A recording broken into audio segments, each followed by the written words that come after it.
Hello tout le monde, hello tout le monde, j'espère que vous allez bien.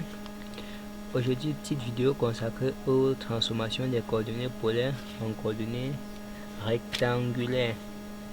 Et on va s'intéresser de plus près au calcul du V0 discriminant puis des points rayonnés.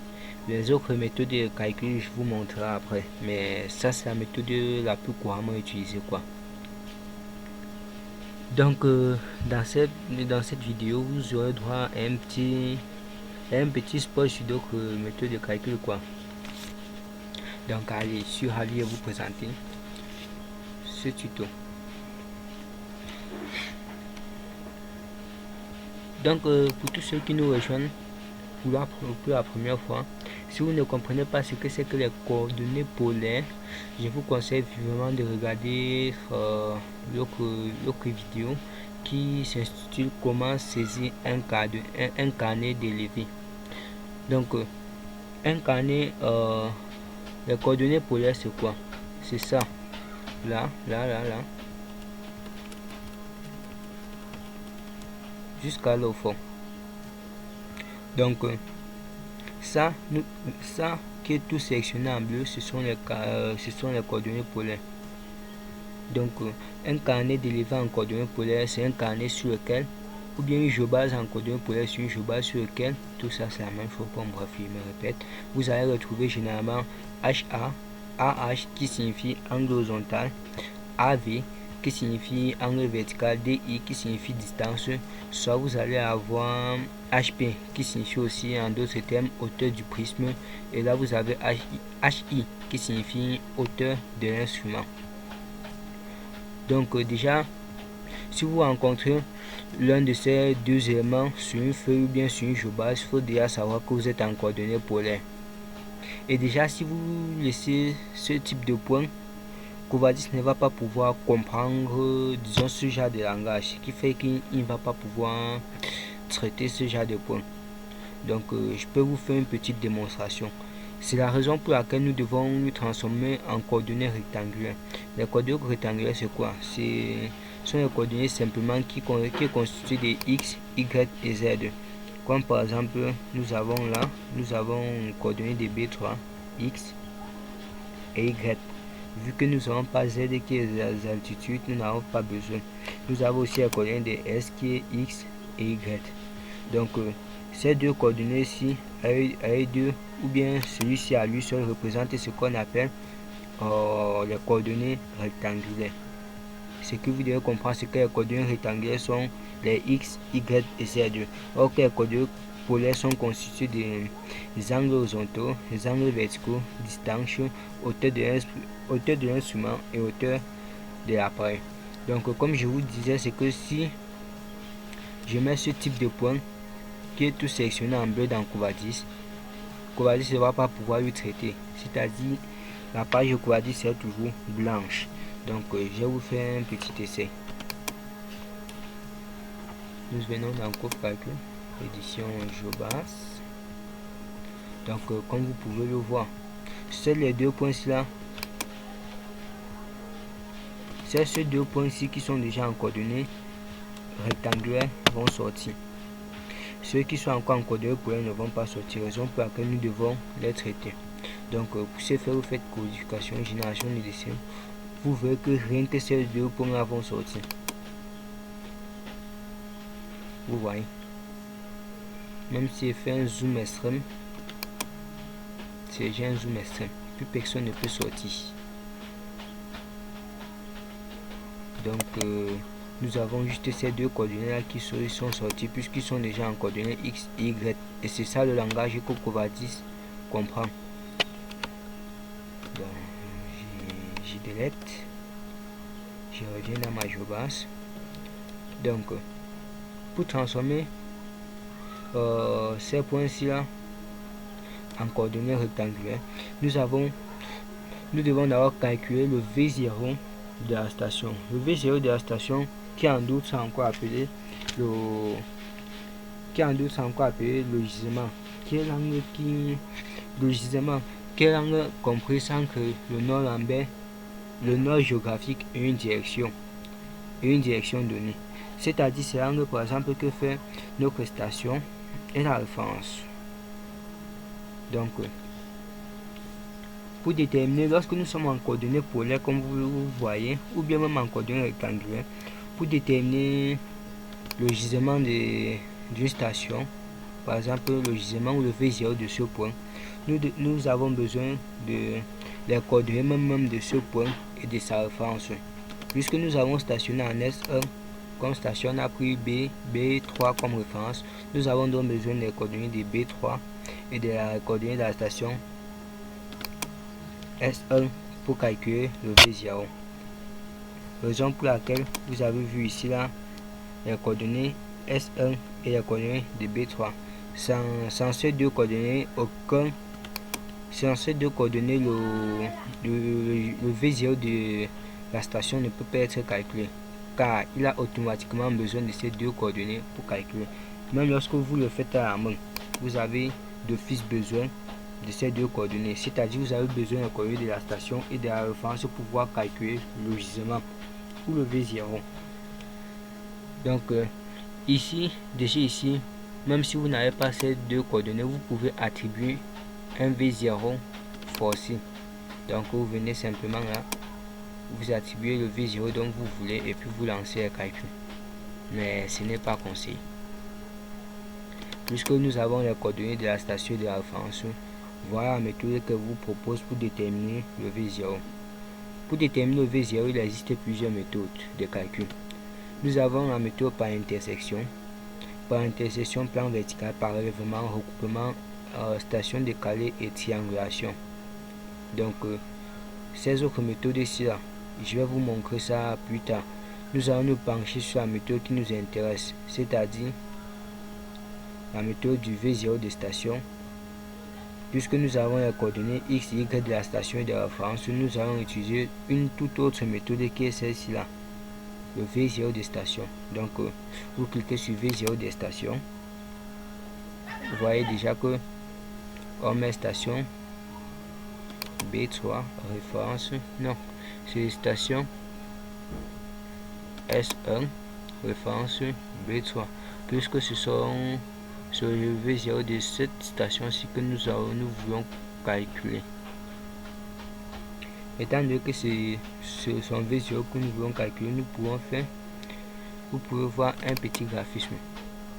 C'est là, nous avons là la station et la référence. Nous voulons calculer le V0 de cette station. Le V0 c'est l'angle, par exemple, disons une courbe qui passe par là, c'est le nord géographique, c'est l'angle qui existe entre lui et lui. Vous voyez un peu, c'est ça donc le V0 ou le gisement. Donc vous mettez sur calculer l'écart de distance horizontale mesurée. Ok, vous avez 161,29, puis vous mettez sur enregistrer. Fin listing.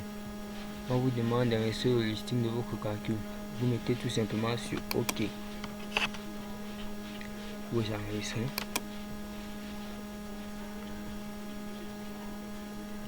Je le transforme en fichier Word puisque lors de la mise de mon travail, j'aurai besoin de toutes ces informations là. Vous avez là la station comme je vous le montrais. Donc vous avez tous les détails là et voilà le V0 comme je vous le disais.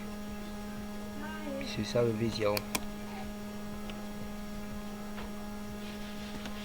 Donc vous devez retenir que pour transformer les coordonnées polaires en coordonnées rectangulaires, nous devons d'abord déterminer les coordonnées, le V0 de la station que nous avons fait là. Après avoir déterminé le V0 de la station et comme nous avons deux stations, nous devons calculer le cheminement. Et lors du calcul du cheminement, elle va nous permettre de déterminer aussi le V0 de ce point-ci là. Ça va nous permettre de déterminer le V0 de la station B3. Donc pour calculer le cheminement, c'est simple. Vous venez là, cheminement polygonal, vous mettez sur nouveau, vous faites passer S1 comme dans l'ordre de la station pour la référence. S2, vous enregistrez, puis vous revenez dans calcul, vous faites passer au cheminement, vous mettez sur calculer, enregistrer, c'était très bon. Et vous enregistrez votre listing tout simplement. Donc une fois le listing enregistré, lui transforme aussi en fichier Word. Celui-ci. Donc là, vous pouvez voir le V0 de la station B3. C'est lui, 361,29. Et là, vous avez le V0 de la station S1. C'est là. Donc ce qui fait que si nous avons eu plusieurs autres stations, la méthode de calcul par cheminement aurait pu faire en sorte que tous les autres cheminements s'affichent là. Ça calcule tous les autres V0 de tous les cheminements. Donc j'ai fait. Vous-même vous voyez encore là, vous avez votre V0. Donc déjà d'ici nous avons presque fini de transformer nos coordonnées polaires en coordonnées rectangulaires. Bon, nous allons déjà transformer ces deux points-ci là, S1 et S2. Nous devons maintenant transformer l'ensemble des autres points, comme vous le voyez, des points rayonnés. Nous appelons ça des points rayonnés quoi. Les points rayonnés, c'est tous les points que vous avez pu prendre sur le terrain. On peut aussi les appeler des points de détail quoi. Donc par exemple, si vous partez sur un terrain pour lever 4 points d'un bâtiment, si vous prenez les 4 points d'un bâtiment, vous pouvez prendre, si vous prenez en même temps les arbres, le puits, la fontaine, les routes, ça ce sont les points rayonnés ou bien les points de détail. Donc ça c'est un levé de détail qui consiste à prendre tout ce que vous voyez sur le terrain en fait. Donc pour rayonner ces points et déterminer aussi leurs coordonnées, c'est simple. Après avoir calculé le V0 et le cheminement, vous venez encore dans coffre calcul, point rayonné. Vous faites passer le tout, S1 et B3. Vous calculez le V0 vers distance, ok. Donc là, vous avez directement les coordonnées X et Y du point 1, point 2, point 3, et ainsi de suite. Et étant donné que nous n'avons pas pris en considération les Z, vous voyez qu'il n'y a pas de Z. Puis vous mettez sur Fin Listing, comme d'habitude. Vous l'enregistrez encore. Donc vous le transformez en fichier Word. Vous avez là, comme vous pouvez le constater, vous avez X, Y du point 1 et ainsi de suite. Ça va de soi, comme vous pouvez le constater. Donc nous refermons.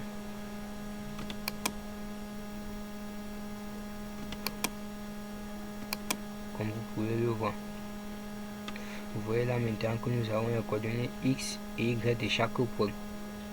Or qu'au départ on avait juste les coordonnées de ces deux-ci là. Là maintenant nous avons les coordonnées rectangulaires de chaque point. Et là en haut nous avons les coordonnées polaires de chaque point. Donc vous devez garder à l'esprit que si vous voulez calculer les coordonnées, rectangulaires d'un point à partir des coordonnées polaires, vous devez d'office d'abord avoir les coordonnées de la station et de la référence. Peu importe, si vous avez les coordonnées de la station et de la référence, comme je vous ai montré au début, les méthodes de calcul sont les suivantes. Coffre calcul, le V0 de station, ce qui va vous donner ce V0. Puis vous revenez encore, coffre calcul, cheminement polygonal, ce qui va vous donner aussi pour toutes les autres stations, ce qui va vous permettre de vous donner les V0 de toutes les autres stations. Et maintenant pour calculer les points rayonnés, vous faites coffre calcul et points rayonnés pour calculer, ce qui vous permet de vous donner maintenant là les coordonnées rectangulaires de tous les autres points. Donc si là maintenant nous générons notre dessin, vous verrez que tous ces points vont sortir. Tous ces points-ci là vont sortir. Ainsi de suite jusqu'à la fin. Au départ, nous avons juste 2 points qui sont sortis. Juste ces deux-ci là. Et les coordonnées polaires ne sont pas sorties. Ce qui fait que Covadis, comme je vous disais tantôt, Covadis ne comprend pas le langage du coordonnées polaire. Lui comprend juste le langage des coordonnées rectangulaires que voici que nous avons calculé. Donc nous allons faire encore notre petit esquisse. Maintenant, couvre calcul, cherche majeur basse.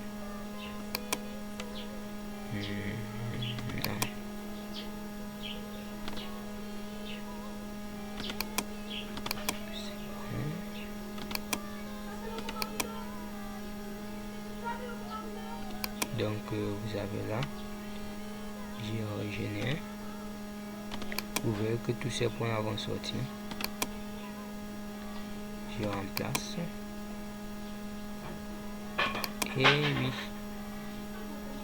vous voyez que tous ces points sont sortis.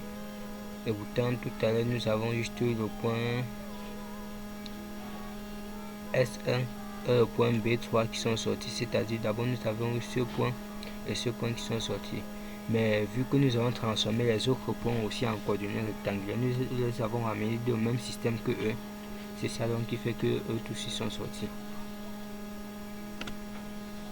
Donc la prochaine fois je vais vous montrer toujours, dans le prochain tuto je vais vous montrer toujours la méthode de détermination des coordonnées polaires, mais en passant plutôt par la triangulation, le relèvement et tout comme je vous ai dit au début.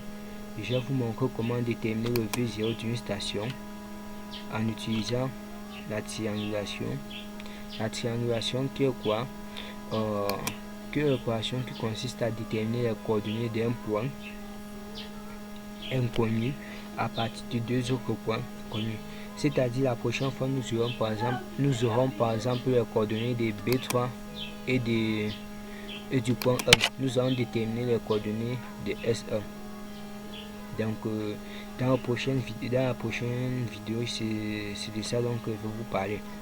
Et pour tous ceux qui n'ont pas compris ce que c'est que les coordonnées polaires et les coordonnées rectangulaires, ou bien ceux qui n'ont pas compris comment saisir, veuillez regarder le tuto qui parle de comment saisir les coordonnées polaires et coordonnées rectangulaires. Vous aurez votre réponse. Donc c'est un réel plaisir pour moi de vous faire ce tuto simple. J'espère que ça a été clair pour vous et clair et net pour vous, assez explicite. Pour tous ceux qui ont donc besoin d'un tuto, vous n'avez qu'à me contacter et je vous ferai avec grand plaisir. Donc je vous dis à très bientôt pour un nouveau tuto.